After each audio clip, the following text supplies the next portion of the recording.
Hi, welcome to Azariah's Fiber Arts. My name is Sarah, and I am the artist and designer behind Azariah's Fiber Arts. Hit the like or subscribe button anytime while you're watching. All right, let's get into it. In this video, I am going to show you how to seam 2 crocheted pieces together using a tapestry needle.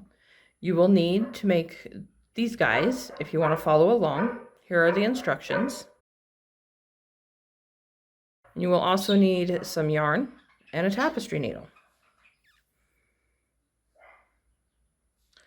So thread your needle, leaving one tail much longer than the other. And just like in the video where I showed you how to use a crochet hook to put your pieces together, there are 3 ways: stitches to stitches, row ends to row ends, or stitches to row ends. And we will start with stitches to stitches.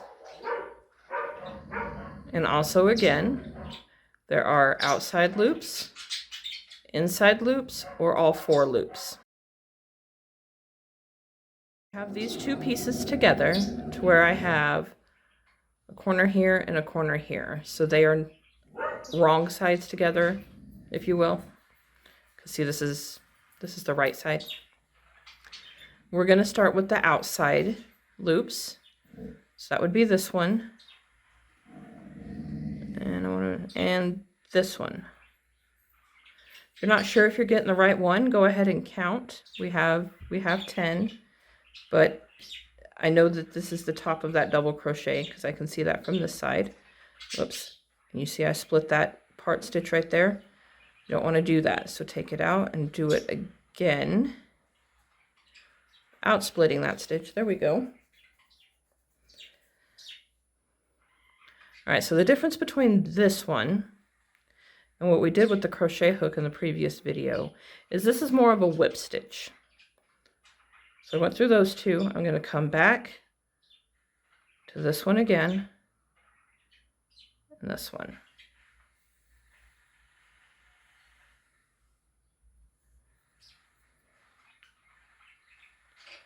Outside loops only.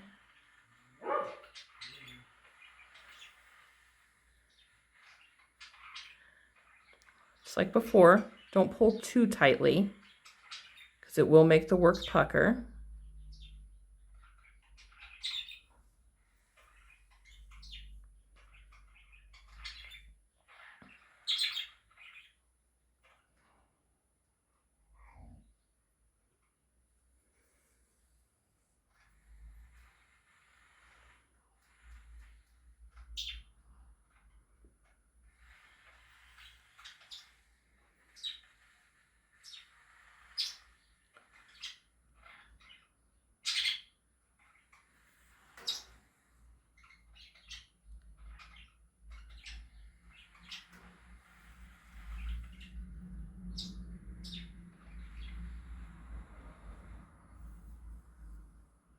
And the last one, make sure you get the front loop of that last double crochet and not the chain.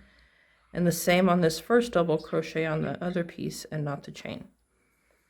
All right, so we have gone all the way across. I'm going to open it up. You can see, lays very nicely. You can slightly see the blue there. If the pieces get spread further apart, you're going to see the blue, but you know, generally speaking, you're going to be assembling it with the same color with which it was crocheted. Unless you're going for, you know, aesthetics. Now, this is also more difficult to take out. So bear with me here while I take it out. I'm actually going to take it out from this end because this yarn is shorter and it will take less time.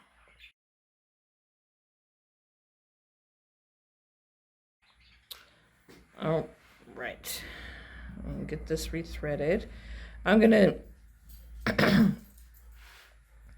to show inside loops and all 4 loops before we go on to the next one. Remember to leave enough tail hanging to weave in later.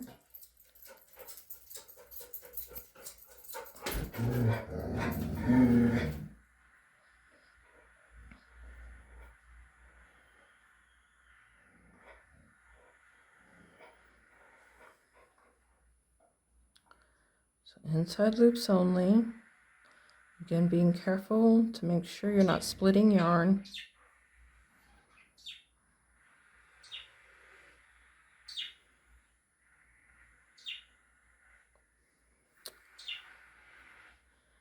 All right, now we're going to do all 4 loops.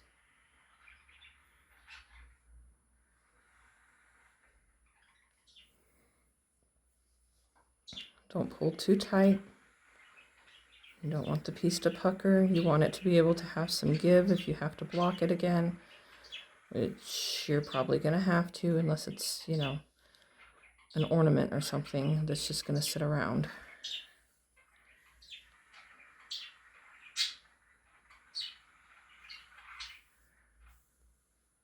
All right, open it up. Looks very different from the first one, but they don't look that different from each other. So we fold it back. This is inside loops, and this is all 4 loops. All right, I'm going to take it out again.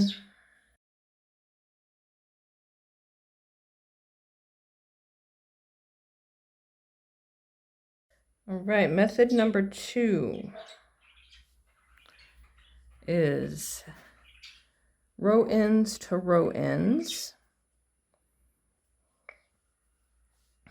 So again, they are opposite still, so that I am joining the side of a double crochet to the side of a chain.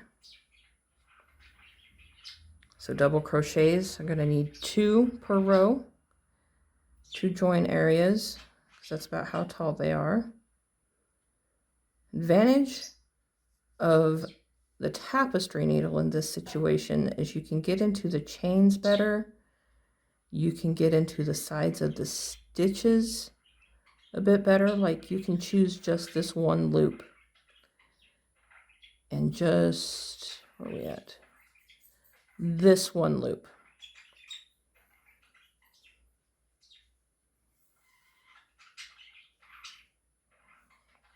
Because it's a whip stitch, it will handle the weight better and not pucker so much. All right, chain space on this side, a double on this side. You always want to be consistent in the loops that you're picking up as much as possible. If you find a way that you like a little bit further down the row, take the time to pick it out and redo the whole row so that it looks that way. That's why having these little swatches around and being able to sample things is good, because then you don't have to wear out your working yarn or the stitches on the piece that you've worked. You can just work on these little swatches.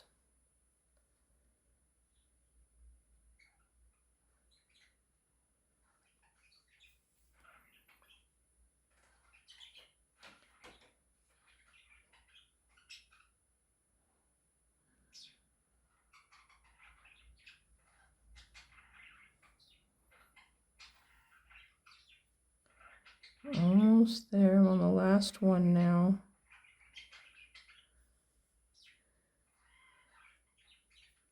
Let's pick up this guy here in the bottom of this chain. All right, I've gone all the way across. Looks pretty good.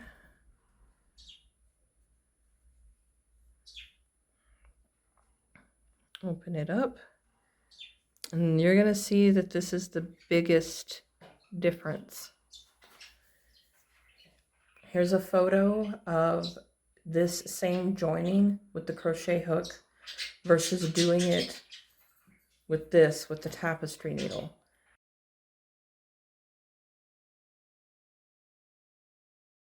The yarn shows through a lot more.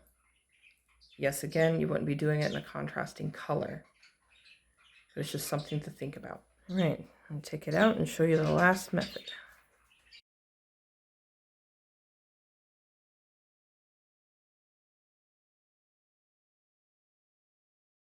Okay, this last one is stitches to the ends of rows. we have 10 stitches. We have 5 rows. 10 divided by 5 is 2, which works out great. You always want to do that math at the beginning so that if you have to fudge, you can fudge along the way instead of all at once at the end. You can choose which loops you go through, both the back or the front. I'm going to go through the front, and I'm just going to pick up the side here. Remember, it's 2 per row.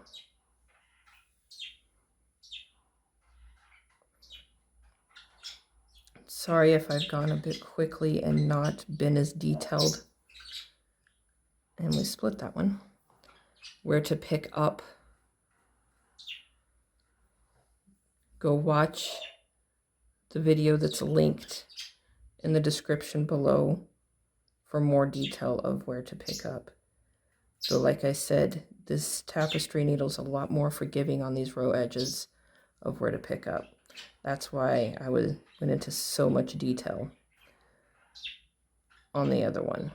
Okay, I lost where I'm at. 3, 2, 4, 6. Okay, so one more in this one. There we go.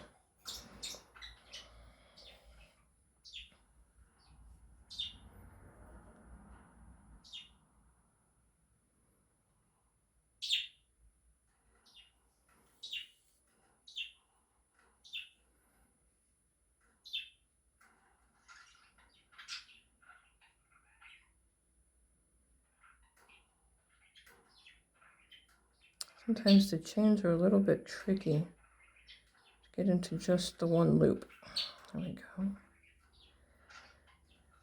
If you split, like if I had split part of this loop here that I didn't want to get into, I would feel it and maybe even hear it as I'm pulling the yarn through, and that I would know that I need to go back and try again.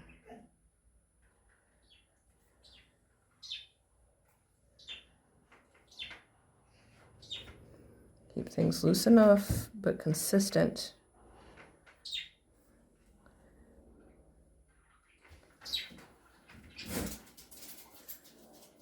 Leaving a longer tail at the beginning might help with that.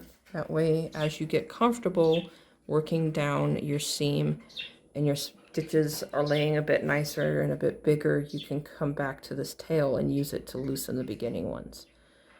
All right, so this was stitches to row edge. And that's what this guy looks like. So because I used the outside only, that leftover inside loop is now laying on top and covering up some of that yarn. And just as a reminder, here's what stitches to row edge look like using a crochet hook. How to seam crochet pieces with a tapestry needle. If this tutorial was helpful for you, please hit the like button. Be sure and subscribe so you don't miss anything. Thank you for watching. If you have more questions, you're welcome to leave a comment below or email me, Sarah@azariasfiberarts.com. Happy making!